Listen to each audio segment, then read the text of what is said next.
Olá, irmãos, e a paz do Senhor. Meus irmãos, nunca se falou tanto sobre uma doença que muitos acreditam que quem a tem é apenas por causa do seu estado espiritual. É a depressão. Afinal, o que é depressão? Seria uma doença que até então não conhecíamos? Ou apenas um sentimento que invade o subconsciente da pessoa? E o que a Bíblia diz sobre essa doença? Meus irmãos, a neurociência e a psicologia oferecem muitas teorias. Infelizmente, nem todas são baseadas em fatos e outras são desprovidas de fé. A depressão não é simplesmente um problema médico ou mental. A depressão geralmente é um problema humano.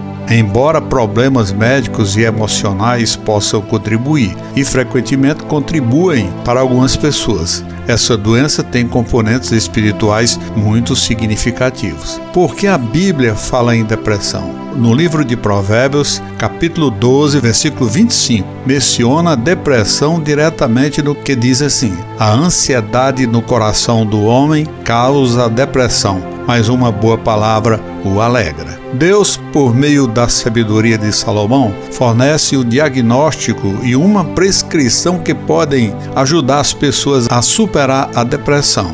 Um coração cheio de ansiedade é depressivo.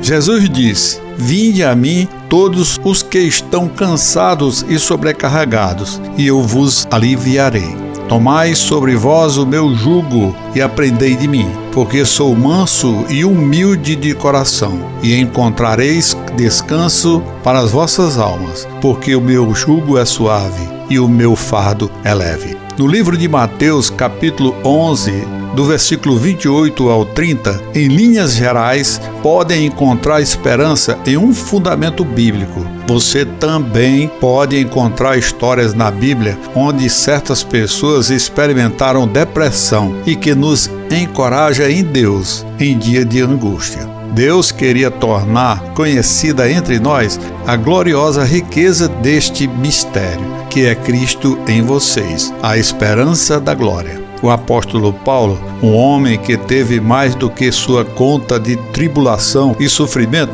proclamou: colocamos a nossa esperança nele, para que ele nos liberte novamente.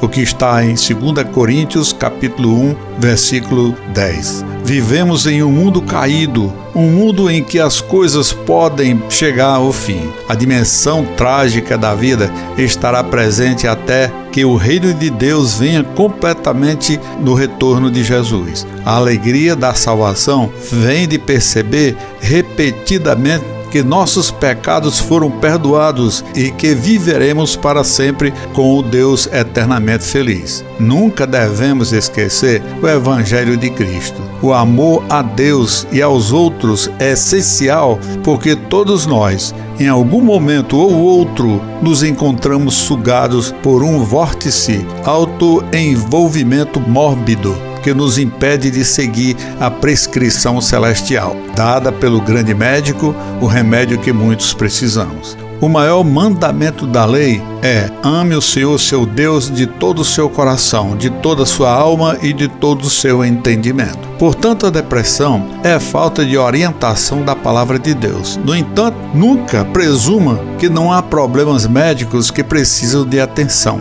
porque na realidade é uma doença. Essa doença difere de pessoas para pessoa. Então a depressão vem em muitas formas e tamanhos. A depressão geralmente não é apenas algo que temos, é algo que fazemos. Se a sua depressão pudesse falar, o que ela diria? O que ela diz sobre você?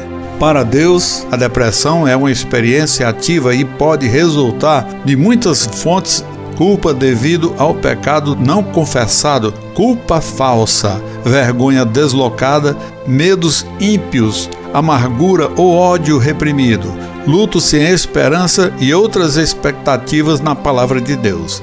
Leia atentamente os Salmos 42 e 43, como o salmista se dirige a Deus, o que ele prega para si mesmo. Aqueles que buscam ajuda, primeiramente, devem aceitar o desafio da obediência fiel, mesmo que não sintam vontade e sejam céticos de que qualquer coisa fará a diferença. É importante ter fé. Além disso, e explique a eles que o progresso para sair do buraco é passo a passo, pouco a pouco. Pequenas práticas e consistentes mudanças baseadas na fé ocorrem nos detalhes.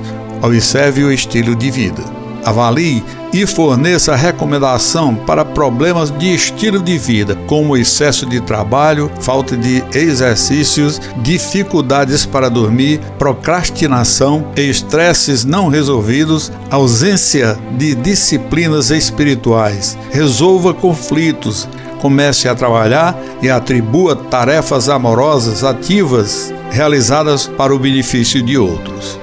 Consulte um médico, encaminhe pessoas deprimidas a um médico cristão para descartar causas físicas. Pessoas que já estejam tomando vários medicamentos podem precisar de cuidados médicos para evitar complicações futuras, porque existem efeitos colaterais. Aí você me faz uma pergunta: você nunca ficou depressivo?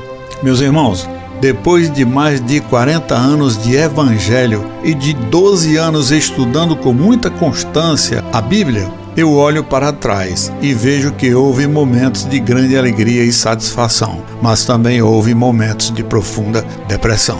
A maioria dos membros de qualquer igreja não tem ideia do estresse que os pastores suportam e da depressão que eles frequentemente experimentam. Mas eles precisam saber, porque é importante entender que experimentar depressão não significa que você não ama a Deus ou não tem fé. Significa que você é humano. Até mesmo os maiores servos de Deus experimentaram dias sombrios. Um excelente exemplo é o grande profeta Elias, servo fiel de Deus. Demonstra muitos fatores na sua vida de depressão, o que fez com que o profeta caísse da determinação no Monte Carmelo para a depressão. A depressão não é causada por apenas uma coisa, mas muitos fatores. Em 1 Reis, capítulo 19, versículo 3 diz: ele teve medo, levantou-se e correu para salvar a sua vida. Está aí mais um motivo para a pessoa ficar depressiva. O medo é quase sempre um fator de depressão. Medo do que os outros vão pensar ou fazer. Medo da solidão, medo de não conseguir fazer um trabalho, medo de não terminar a escola, medo de nosso casamento não dar certo. Também tem o fracasso.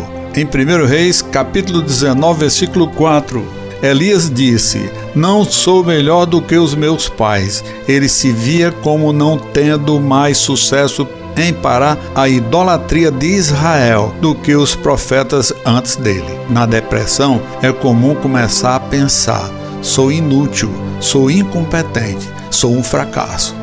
Depois vem a fadiga, o que está em 1 Reis, capítulo 19, versículo 5. Encontramos o profeta Elias emocional e fisicamente exausto, adormecendo sobre um zimbro. Uma coisa sobre a experiência no topo da montanha, momentos de atividade que produzem grande sucesso, é que eles tendem a drenar você sem que você perceba. Há pessoas que dizem: não preciso de um dia de folga ou férias, não preciso descansar e relaxar. Estão se preparando para uma queda. A depressão está sempre relacionada ou refletida em nossa condição física. Depois vem a futilidade, o que está em 1 Reis, capítulo 19, versículo 10. Elias declara que ele é o único profeta fiel e que eles estão tentando matá-lo. Ele se sente sozinho, isolado e sem esperança. Ele tem expectativa negativa sobre o futuro. Ele fica paranoico, achando que todos estão atrás dele. Ele estava olhando a vida através das lentes da futilidade. Ele não via uma saída.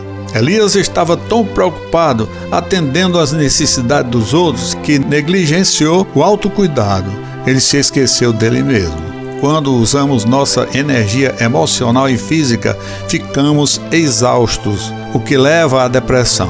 Então precisamos encontrar a maneira de recarregar as nossas baterias, para que não experimentemos esgotamento e depressão. Precisamos dormir, descansar, fazer exercícios e boa comida. Em certa ocasião, Elias estava sentado na caverna, absorto em sua depressão, quando Deus lhe perguntou: "O que você está fazendo aqui, Elias?" Na Bíblia, meus irmãos, Deus frequentemente faz perguntas às pessoas para as quais ele já sabe a resposta. Ele faz isso porque sabe que às vezes temos sentimentos que são emocionalmente venenosos e precisamos nos livrar deles falando sobre eles. Pessoas deprimidas têm uma visão distorcida de Deus, de si mesma e do mundo. Então Deus fez demonstrações poderosas, grandes atividades como a que aconteceu no Monte Carmelo. Nem sempre é um sinal da presença de Deus. Deus está lá mesmo, na quietude da sua solidão.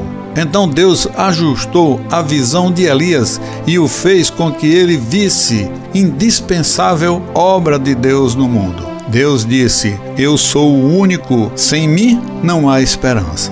Às vezes, pensamos que tudo depende de nós, quando na verdade tudo depende de Deus. Se o plano de Deus dependesse somente de nós, ele não seria Deus. Deus permitiu que Elias ficasse em sua depressão por tanto tempo. Então ele disse a Elias para se levantar e voltar ao seu caminho, sua vida, e voltar a trabalhar. Não há remédio tão poderoso quanto uma nova tarefa. Às vezes, a melhor maneira de se sair da depressão é tirar o foco de nós mesmos e colocá-lo em um novo propósito, uma nova missão. Encontre alguém que precise de você e ajude-o. Quando você ajuda os outros, você se ajuda. Se você está lutando contra a depressão, saiba que existe ajuda e esperança. Deus está esperando para ajudá-lo a sair da escuridão e entrar na luz. Amém, irmãos, e fiquem com Deus.